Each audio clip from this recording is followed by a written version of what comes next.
Hey, my name is Sean, and I'm a sports photographer. I focus mainly on indoor volleyball and other indoor sports, and today I'm going to be going over what I have in my bag for 2025.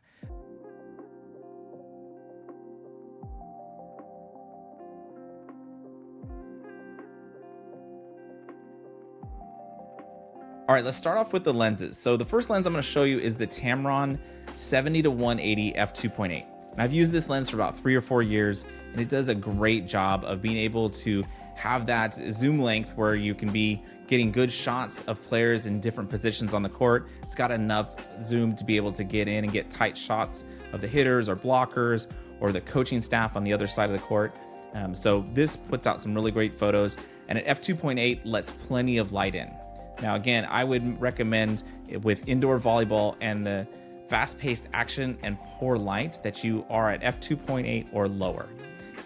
There's another lens just like this by Sony. It's a Sony 70 to 200 and the G Master lens, and it does a wonderful job. It's just significantly more expensive, and I found that this Tamron lens does great for me. All right, the next lens I'm going to show you has been my favorite over the past year, the one I've used more than any other lens, and that's the Sigma 85mm f1.4 prime lens. And the reason I love this is just because it lets so much light in. So at f1.4, I'm able to get a ton more light in, even more than f2.8. And so in these really dark lit gyms, that can make a big difference and keep your ISO way down. You can also see it's pretty compact and lightweight. So if you look at the difference between the two, there's a significant difference in size and in weight with these lenses. And the Sigma lens feels really sturdy and it's really well balanced. So again, this has been my favorite. Now the drawback with this, of course, it's a prime lens at 85mm, so there's no zooming in or zooming out. So you really have to rely on the positioning, and you have to zoom with your feet, right? You have to move to the new position to get the different shot. And initially I thought that was gonna be a huge drawback for this, but what I found is actually just made me get better at positioning and knowing which shots I can get from the different positions. One of the drawbacks, though, is if you're trying to get a group of players like in a celebration shot, it might not have as good a focus on multiple people. Now, I actually recently tried utilizing an f4 lens because I've seen so many indoor volleyball photographers talk about using an f4 lens and what that allows them to get more players in focus. So I tried it. I actually had a really nice lens from Sony. This is a Sony 24 to 105, and it is at f4. So I tried this, and if you want to see the comparison video of what it looks like, photos side by side in the exact same venue, same court, with the f4 versus the f1.4. Again, similar sizes. The Sigma's still a little bit smaller and more lightweight. But what I found in that video was there was a significant difference, and the photos from the 1.4 lens were much, much better. All right, next up, I'm going to talk about the camera body. And the one that I love and recommend for any sports photographer is the Sony A9 Mark II. Once you use this, it's really hard to go back to some of the other camera bodies for a couple reasons. Number one, the autofocus on it is amazingly fast. And again, this was built for sports photography. So the ability to focus on the different players as the action's moving is really unmatched. Another thing is actually built with having electronic shutter in mind. So it has both a mechanical or electronic shutter you can pick, but you don't have any degradation when you go to the electronic shutter. And once you use that in sports, again, it's really hard to go back to a mechanical shutter. So you can get up to 20 frames per second. Now that's if you're using a Sony lens. If you're using a third party like me, then it goes down to 15 frames per second. That's still enough for what you need in volleyball. The Sony A9 Mark II is just a wonderful deal for sports photography. All right, next up is the DJI Osmo Pocket 3. Now, I know this is not for photos, this is video, but I still highly recommend it, and it's always in my bag because you can do so much with it. So I actually utilize this when I'm taking photos by putting this with an attachment onto my camera. So I'm going to be able to have the camera taking pictures, have this video as well, and I can get great highlights for the player. So instead of just having a stationary camera in the back, which you can do with this, but having this attached to my camera means I'm going to get those highlight videos from the positions that I'm in and taking photos. So it's really user-friendly, and this has by far been my favorite purchase over the past couple of years. In my bag, I always have one of these microphones. This is the DJI Mic 2. Now, if you get the creator combo, which is what I did, this comes with the DJI Osmo Pocket 3. So they come together, but I liked it so much. I actually went out and got a couple more of these. So I actually have 3 of these microphones now. And I love them because I can use them for all kinds of different things throughout the day. So I can mic myself up if I'm doing behind the scenes. I can mic up players in the game. So we can have this under the jersey just clipped on and mic up players. We can mic up coaches. And that footage is great when you're doing kind of recaps for players or teams.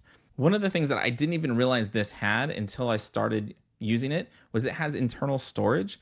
And so I always make sure that is on, because even if you turn your camera off for some reason, or if they walk too far away, it'll still record the audio. And that is amazing, because if I have one camera in the back that's just doing game film that's on all the time, and I have another camera that I'm using and going around the sidelines, it's going to keep that audio the whole time, and I can stitch that all together afterwards, and it does a great job. So again, DJI Mic 2, highly recommend it. All right, next up is something that's probably not as cool, but it's something that is always important, and that's cable management. So I have these folder type cable management systems. I actually have 2 of them that I use, and one has all the cables I typically use for my camera. The other one has cables and things that I use for my iPhone or iPad. But yeah, they just look like this. You can keep all your cables organized. It's easy to throw into your backpack. And I'm no longer just always fishing around for cables and finding the wrong one. But again, you can just keep everything organized. You can see I have some of the microphones and things that I use in there as well. And I'll usually have an SD card reader in there as well. All right, speaking of iPads, I always do bring an iPad with me. This one is an iPad Pro. It just allows me to be able to look at photos easier as I'm going through. So I have an SD card reader with a USB-C cable, and we'll just take the card out of the camera, put that in the SD card reader, attach it to the iPad, and then I can look at photos on the go. I can take them over and share them to social media real quick. I can use Lightroom on the iPad, make some adjustments, show the parents, the players, the coaches right there so they can see the type of photos that I'm taking. And that usually entices more people to want to get more photos and contact with you afterwards. So definitely use that. You can use your iPhone. It just always looks better. You have better presentation with the bigger screen.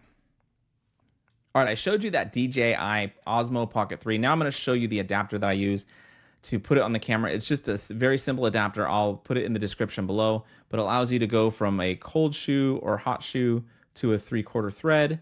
And then this top piece comes with the kit for the camera. And so when they come together, this just simply clips on like that.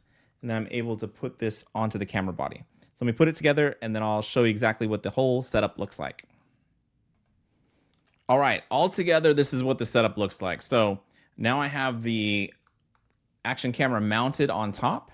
So I'm able to go into the event, and I'll simply turn this on for video. And I'm able to take pictures with the camera and then have video as well. So this is again, I've got a cage on it. One of the reasons I like the cage, again, is for protection, but also allows me to mount things in different areas. So I have a mounting bracket there.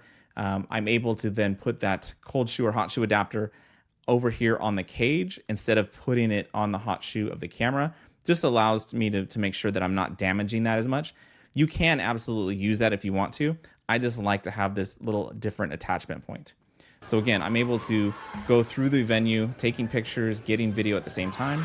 If I need to adjust it here, I can just turn and go, and then I can get those pictures and video at the same time. There are 2 other items that I take that are attached to the outside of the backpack. One is a monopod by Manfrotto. And again, I'll link that below.